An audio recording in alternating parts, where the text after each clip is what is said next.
warahmatullahi wabarakatuh. Perkenalkan, nama saya Anissa Malia dengan NIM 0704192018. Di sini saya akan memaparkan tentang pankreas. Pencernaan yaitu di mana menghancurkan makanan dengan menggunakan alat ataupun mekanik dan enzim disebut kimiawi supaya menjadi bentuk yang sederhana serta sehingga mudah diabsorpsi ataupun diserap oleh tubuh. Adapun dari organ pencernaan itu terdiri atas yang pertama itu rongga mulut, kerongkongan, esofagus, lambung, usus kecil yang terdiri atas duodenum, ileum, dan jejunum, hati dan pankreas, usus halus, dan yang terakhir ada anus. Selain itu, ada beberapa manfaat sistem pencernaan, merupakan dapat menghasilkan energi bagi tubuh dari nutrien yang dicerna sehingga siap diserap ataupun diabsorpsi. Di dalam proses pencerna akan menggunakan penggabungan zat makanan dengan getah pencernaan ataupun disebut dengan digestive juice, meliputi asam kuat, garam empedu, dan enzim aktif. Salah satu organ dari pencernaan yaitu pankreas. Pankreas merupakan yang terbagi atas endokrin dan eksokrin, yang dimana kalau endokrin itu dia berfungsi untuk membentuk hormon insulin dan glukagon yang berperan krusial buat mengatur metabolisme glukosa, lipid, serta protein secara linear. Namun dari fungsi eksokrin ini, pankreas mengandung enzim serta membentuk getah pankreas yang mengandung enzim pencernaan yang disekresikan ke usus halus. Pankreas juga organ yang mengatur kadar glukosa darah melalui peran hormon insulin yang disekresikan oleh sel beta pankreas dan glukagon yang disekresikan oleh sel alfa pankreas. Nah, selain itu, pankreas terdiri dari kelenjar endokrin dan eksokrin seperti yang sudah dijelaskan sedari awal. Struktur organ pankreas mirip dengan kelenjar parotis, tetapi tidak sama seperti kelenjar parotis ya, yang dimana akan didistribusikan melekat di tepi asinus.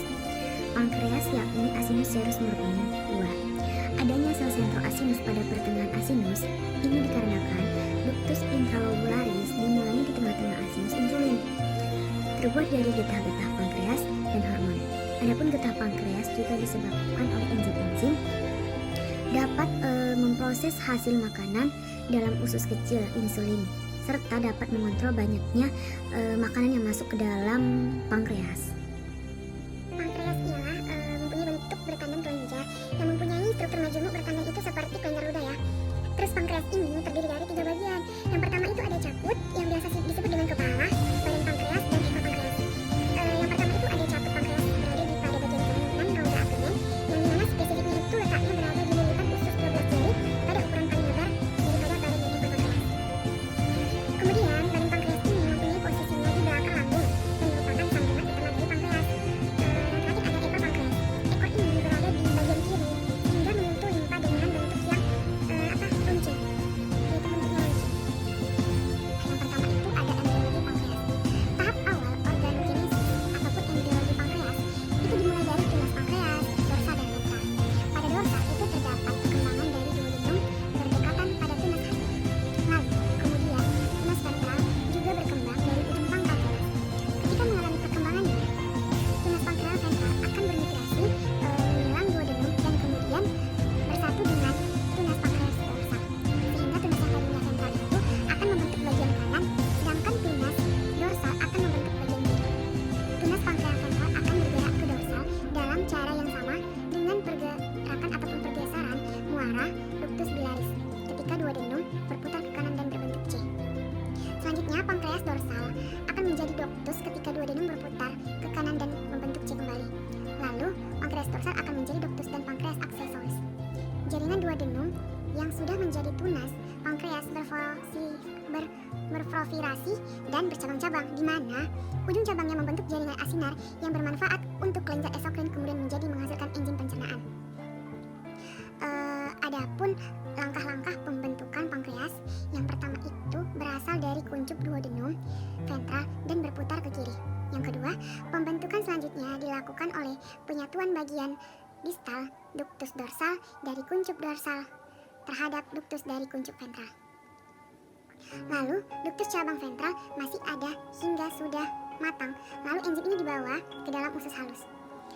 Kemudian bagian dorsal dan proximalnya ini itu akan membentuk ductus duktus, yang dimana setelah membentuk duktus itu ada terjadi di Pulau Langerhans dan berkembang berasal dari endoderm atau jaringan pankreas, yang kemudian mesodrom spangkling itu membentuk kelenjar, lalu insulin dimulai sebagai tahap akhir. Nah, jadi itu dalam pembentukan pankreas itu, yang dimana itu tahap yang terakhir itu adalah memperoleh hormon insulin. Selanjutnya ada anatomi pankreas. Nah, dalam anatomi pankreas ini itu terdapat sel-sel ataupun penyusun untuk membentuk pankreas, yang dimana melalui penyusun ataupun struktur bagian dalamnya. Pankreas manusia itu berada menempel di duodenum serta itu berukuran sekitar 200 sampai 1.800.000 Pulau Langerhans. Nah, total dari sel beta normal Pulau Langerhans di manusia itu sekitar 60% sampai 8% dari banyaknya jumlah populasi sel Pulau Langerhans. Nah, Pulau Langerhans ini itu dapat menghasilkan sel beta dan sel alfa, yang dimana warna dari pankreasnya itu berwarna putih keabu-abuan dan sampai kemerahan, tapi biasanya itu berwarna putih keabu-abuan. Organ ini dapat ataupun mempunyai kelenjar majemuk yang terdiri dari komponen esokrin dan komponen endokrin seperti yang sudah dibahas sebelumnya. Jadi di sini membahas komponen esokrin, yang dimana komponen esokrin ini adalah jaringan yang memproduksi enzim pankreas seperti bisa dikatakan enzim lipase, peptidase, amilase. Lalu jaringan esokrin adalah jaringan yang membuat hormon ataupun jaringan yang memproduksi hormon yang disebut dengan biasa hormon insulin, glukagon, dan somatostatin. Duktus pankreatikus merupakan bagian pankreas. Duktus ini akan bermuara ke duodenum untuk membawa sebagian besar getah atau sekret pankreas, yang dimana nantinya akan digunakan dalam fungsi pencernaan di dalam intestinum ataupun usus halus. Pankreas ini mempunyai berat sekitar 60-90 gram. Pada pankreas adalah organ yang termasuk kelenjar ukuran besar di manusia dan hewan. Jadi pankreas ini kelenjarnya terdapat di hewan dan manusia. Lalu dalam ukurannya ini, bagian dari pankreas itu terdapat 3 pembagian. Yang pertama ada kepala pankreas ataupun biasa disebut dengan caput. Ada pada bagian dalam lengkungan duodenum. Dan ini adalah bagian yang lebar dan posisinya pada kanan rongga abdomen. Yang kedua ada pankreas corpus ataupun yang disebut dengan cabang utama pada pankreas yang ada di lambung bagian belakang dan vertebra atau vertebra lumbis bagian depan. Yang terakhir ada ekor pankreas kuda, yaitu menyentuh limpa. Nah, di sini akan dijelaskan kembali dari penjelasan caput, yang dimana caput ataupun kepala itu dibentuk oleh 3 bagian pertama. Caput pankreas ini adalah bagian kanan dari mesenterica superior dan yang merupakan bagian terluas dari pankreas. Caput pankreatis menyediakan suplai darah. Adanya ductus choledochus dan ductus pancreaticus yang bersama-sama dengan banyak cabang pancreaticus duodalis superior posterior membuat daerah ini rentan terhadap pembedaan. 2 kolom pankreas terletak di antara caput pankreatis dan korpus pankreatis. Ini biasa panjangnya 2-5 cm dan merupakan bagian terpendek dan tersempit dari pankreas. Biasa letaknya itu di depan awal porta hepatis ataupun batas dengan caput pankreatis di anterior. Nah, sambil menentukan alur yang dibentuk oleh gastroduodalis membentuk porta hepatika. Selanjutnya ada korpus pankreatis, yang dimana bagian yang terletak di pada vertebra sebelah kiri dan di atas garis tengah tubuh dan memiliki 3 wajah dan 3 tepi yang mirip dengan prisma yang biasa itu dinamakan dengan korpus. Ini berlanjut sebagai korpus pankreatis dan sebelah kiri tuber omenalis di kolom parentis. Facies anterior berbatasan dengan permukaan posterior lambung, facies jejunum inferior dan lipatan ilium. Nah, selanjutnya itu ada kauda pankreatis, yang dimana peritoneum adalah menutupi bagian kauda. Bentuk dan panjangnya berbeda antara individu. Bentuknya itu bisa bulat tebal, kadang-kadang itu datar dan tipis, sehingga panjangnya itu bisa sampai ke hilus limfa dan terkadang tidak sampai ke limfa. Dan bisa berakhir sampai 3-4 cm ke kanan. Hal ini terhubung ke limfa oleh pankreatikus dan pembuluh milik laring mencapai ligamen ini. Pankreas ini terletak sejajar dan di bawah lambung dan bagian besar kelenjar campuran dan kelenjar saliva ataupun yang berstruktur dalamnya hampir sama. Permukaan pankreas memiliki anterior dan posterior yang dipisahkan oleh batas atas bawah yang tumpul. Aspek anterior pankreas itu ditutupi oleh peritoneum paristale, sedangkan aspek posterior pankreas berfungsi dengan peritoneum paristale terdiri dari dinding abdomen posterior. Ini dikarenakan pankreas dapat berpindah posisi ke dalam ruang peritonikal selama perkembangan. Selanjutnya di sini saya akan membahas tentang fisiologi pankreas. Menurut fisiologi, Selanjutnya saya akan membahas tentang fisiologi pankreas, yang dimana sebelum itu fisiologinya pankreas ini ada manfaat ganda sebagai kelenjar endokrin dan eksokrin yang dimana tadi sudah sering dikatakan. Pulau Langerhans itu manfaatnya untuk mensekresi hormon yang sebagai pengaturan. Ini merupakan bagian dari endokrin. Nah, jadi itu fungsi dari hormon endokrin ataupun fungsi dari bagian endokrin itu ialah untuk menghasilkan hormon itu seperti hormon insulin dan sebagainya. Lalu eksokrin mengandung enzim yang berfungsi membantu pencernaan, sekelompok sel yang dimana pertumbuhannya akan keluar ke dinding membantu pencernaan. Lalu saluran pencernaan ini dinamakan dengan Pulau Langerhans. Namun ini tidak mengeluarkan sekresi dalam tubuh. Ada beberapa dari macam bagian populasi di bagian Pulau Langerhans.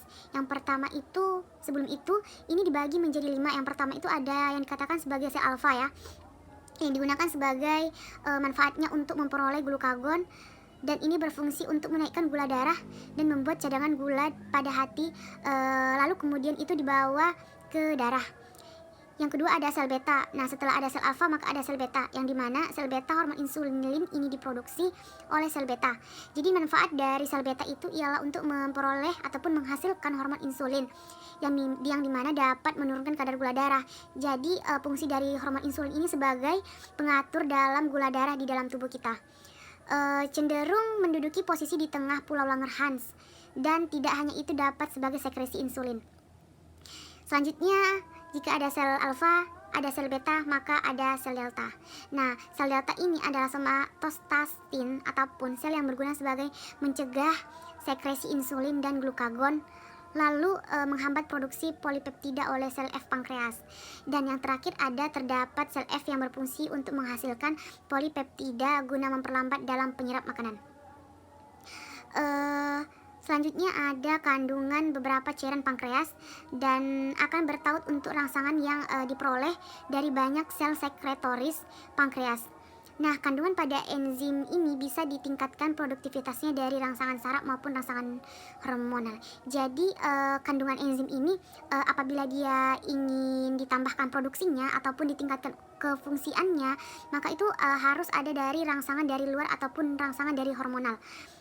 Rangsangan nervus ataupun vagus membuat konsentrasi enzim pada bagian dalam cairan pankreas akan mengalami penurunan jumlah butiran zimogen. Setelah itu ada sel asinar dari pankreas.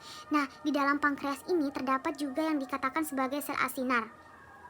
Serabut parasimpatis menginversasi sel asinar dan berhubungan dengan sel-sel dari Pulau Langerhans. Berakhirnya serabut saraf simpatis di pembuluh darah pankreas, dan rangsangan terhadap saraf simpatis ini menjadi bertambahnya sekresi cairan pankreas. Jadi serabut saraf simpatis ini berada di pembuluh darah pankreas, maka simpatis ini akan bertambah sekresi cairan pankreas. Pemegang peranan penting dalam sekresi adalah saraf. Bahan aktif yang didapatkan berasal dari ekstrak duodenum yang bisa disebut sekretin sehingga menaikkan pelarut enzim yang ada di dalam cairan pankreas. Nah, ini biasa disebut sebagai sekretin sehingga menaikkan pelarut enzim. Nah, jadi itu ada bahan aktif dari ekstrak duodenum yang dimana fungsinya itu dapat menaikkan pelarut enzim dengan pH basa cairan pankreas sekitar 8,4. Demikian dikarenakan adanya NaHCO3 sebesar 0,3 sampai dengan 0,6%. Yang ini dapat menetralisirkan asam. Sewaktu 24 jam disekresi sebanyak 500 sampai dengan 2000 cc dan terdapat 8 gram NaCl. Selain itu, pada cairan pankreas ada 2 macam protein. Nah, dalam pankreas itu terdapat cairan yang dimana cairan ini itu terbagi menjadi 2, ataupun dalam cairan pankreas itu mengandung 2 macam cairan. Yang pertama itu ada protein, 2 macam protein. Yang pertama itu albumin dan globulin, yang dimana dalam ini terdapat 3 bentuk enzim, yaitu lipase, amilase, dan tripsin. Kemudian insulin tadi, yang protein itu yang diperoleh dari proses oleh sel beta di dalam kelenjar pankreas. Adapun manfaat insulin itu yaitu terjaganya keseimbangan glukosa pada aliran darah serta dapat mengikat percepatan penyerapan glukosa dalam tubuh. Selain itu, manfaatnya dapat mengubah glukosa menjadi energi. Nah, insulin ini tidak sekedar mengatur dari gula darah. Jadi insulin ini juga dapat merubah glukosa itu menjadi energi. Jika tidak terdapat hormon insulin, maka glukosa dalam darah akan sangat tidak dapat masuk ke sel jaringan. Nah, jadi pentingnya hormon insulin pada pankreas ini dikarenakan hormon insulin itu dapat mengatur kadar gula di dalam tubuh. Nah, jikalau hormon insulin ini tidak ada, maka dalam tubuh kita ini akan berkelebihan ataupun overdosis gula, yang dimana akan menyebabkan penyakit yang disebut dengan diabetes. Nah, menentukan tinggi rendah kadar gula dalam darah juga merupakan bagian dari fungsi insulin. Seperti yang dikatakan tadi, hormon insulin itu adalah mengatur kadar gula dalam darah. Selanjutnya ada histologi pankreas ataupun jaringan pankreas. Pada histologi pankreas ini terdapat dua bagian yang disebut dengan sistem eksokrin dan endokrin. Seperti yang dikatakan tadi, itu ada eksokrin dan endokrin, yang dimana fungsi eksokrin pada pankreas akan mengarahkan enzim pencernaan ke duodenum sehingga pencernaan dimulai. Fungsi ini dilaksanakan oleh dua macam jaringan utama, yaitu sel asinar dan sel duktus. Nah, seperti yang dikatakan tadi, pada pankreas itu terdapat sel asinar dan sel duktus, yang dimana sel asinar ini memiliki fungsi khusus untuk mensintesis, menyimpan, dan mensekresi enzim pencernaan. Sel duktus akan membentuk sistem yang disebut dengan sistem duktus dan banyak menghasilkan energi ATP yang dibutuhkan mitokondria pada saat transportasi ion. Pankreas yang bersifat eksokrin terdapat struktur yang bersifat sebagai kelenjar endokrin yang pulau Langerhans. Pada pulau Langerhans ini memproduksi dua hormon, yaitu hormon insulin dan hormon glukagon, yang mana hormon insulin ini dapat memperoleh pengambilan glukosa dari sel yang menurunkan kadar glukosa darah. Bagian pankreas terdapat lapisan bersama jaringan ikat fibrosa tipis yang bermanfaat sebagai membungkus jaringan parenkim. Yang bentuk dari bagian eksokrin ini seperti buah anggur yang terdiri dari sel asinar. Endokrin pankreas ini terdapat di pulau Langerhans yang menyebar dan mengandung beberapa sel yang memproduksi hormon insulin, glukagon, dan somatostatin dan polipeptida. Untuk lebih jelasnya di sini saya akan menjelaskan tentang hormon endokrin pankreas, bukan hormon tapi kelenjar pankreas dari endokrin dan eksokrin. Nah, endokrin pankreas ini terdapat 20% volume pankreas, lalu massa pankreas itu 1-2% massa pankreas. Mikroorgan endokrin dari pankreas ini dapat disebut juga pulau Langerhans. Ada manusia itu sekitar 1-2 juta pulau Langerhans. Langerhans ini terdapat pada bagian endokauda yang kemudian akan disandingkan terhadap kaput serta korpus. Adapun dari bentuk pulau Langerhans yaitu bulat, pucat, dikelilingi sampai halus. Tidak adanya saluran, terdapat sangat banyak pembuluh darah sehingga dapat menyalurkan hormon kelenjar pankreas. Bagian ini ditemukan pada selang-seling pada antara sel luar pankreas. Serat dalam retikulum halus mengelilingi pada setiap pulau Langerhans, serta dapat berpisahnya dari eksokrin pankreas yang berdekatan. Saraf autonomi dapat menginversi sel parenkim dan pembuluh darah. Sel ini dapat digunakan menggunakan imunohistokimia, dapat dibagi berdasarkan sekresi dan morfologinya, yaitu A, B, D, dan F, yang juga dinamai dengan sel alfa, beta, delta, dan polipeptida pankreas. Yang kedua adalah sel, maksudnya eksokrin pankreas. Adapun dalam eksokrin pankreas ini bisa dilakukan melalui sekresi enzim dan proenzim, yang dimana ada beberapa enzim yaitu tripsinogen. Kemotripsinogen dapat menghaluskan ataupun memecah protein.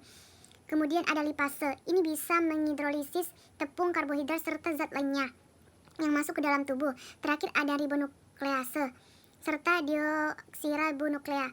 Dalam pengaturannya, semua enzim yang ada di dalam pankreas dapat diatur pada hormon sekretin serta kolesterokin. Ini bisa diperoleh pada mukosa duodenum dan nervus vagus sekretin dapat menghasilkan sekresi yang bersifat cairan dengan ukuran jumlahnya besar dan memiliki tidak banyak protein non-enzimatik serta dapat mengandung banyak bikarbonat.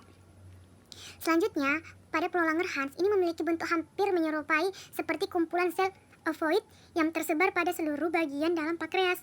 Sel-sel berada pada pankreas tanpa terkecuali akan berada pada dalam pulau Langerhans berbentuk poligonal dengan tidak beraturan serta memiliki inti di tengah. Kemudian adanya mitokondria yang kecil yang dimana batang dan badan Golgi yang hampir dipenuhi oleh pembuluh darah untuk menyalurkan hormon kelenjar pankreas.